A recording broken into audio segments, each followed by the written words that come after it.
Climate Now, in collaboration with Copernicus.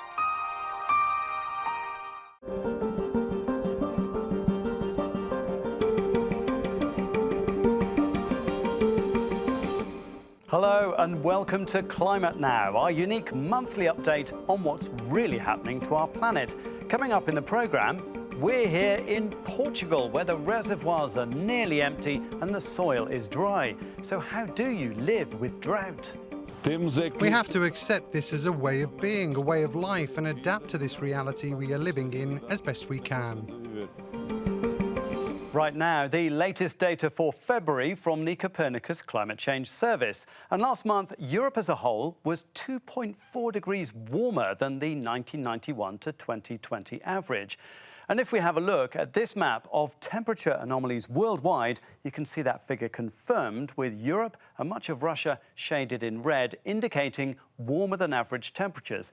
But it was a quite different story from Alaska to Greenland and right down to Texas in the US, where temperatures were in some cases well below the February average. Now, let's take a quick look at what's happening in Antarctica. It's the end of summer there, and the sea ice reached its second lowest monthly average on record. Around the continent, there were 0.9 million square kilometres less sea ice than average this February. And now to our report, looking at the huge challenges of living with drought in Portugal. 95% of the country is now facing a severe or extreme drought. Dry conditions which have hit the entire Iberian Peninsula this winter. Farmers are facing a tough growing season ahead. So how are they adapting? I went to eastern Portugal to find out. This bright green field of barley may look perfectly healthy to the untrained eye, but farmer José Maria Facao can already see that the plants are suffering from the drought. The barley should normally be taller, thicker and have longer roots. Weakened by a lack of rain, it's succumbing to fungal infestation. This is typical of when a plant is weak, when it needs to grow, and it's left wanting. Everything bad happens to it, like a person who is sick and malnourished, who gets ill a lot easier.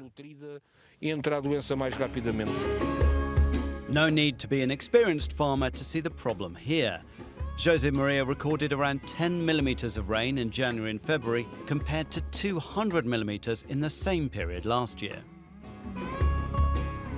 It's the middle of March, and the water level in this reservoir should normally be way above my head.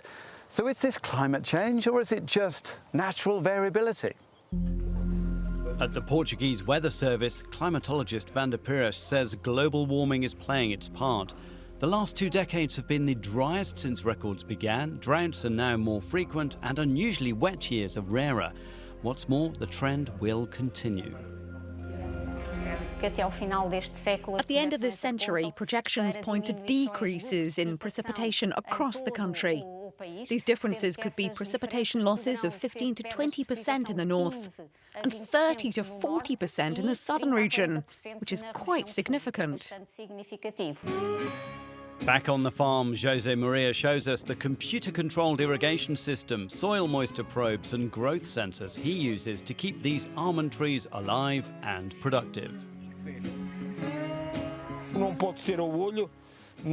I can't rely on my eyes. By looking, I don't see anything. I have to look underground to see where the humidity is, and this is how I can manage a crop that needs a lot of water with very little water. That faith in technology and data is echoed by irrigation expert Gonçalo Rodrigues, who says we need to deploy every possible tool to better manage the water that we have. Using soil water monitoring sensors, weather stations, plant sensors, satellite images, drone images, whatever, to really understand the behaviour of our crops, we have to learn and make the best use of available technology to be more and more effective and more efficient.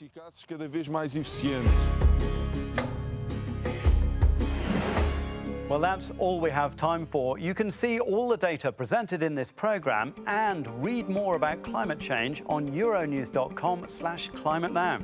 And I'll see you next time.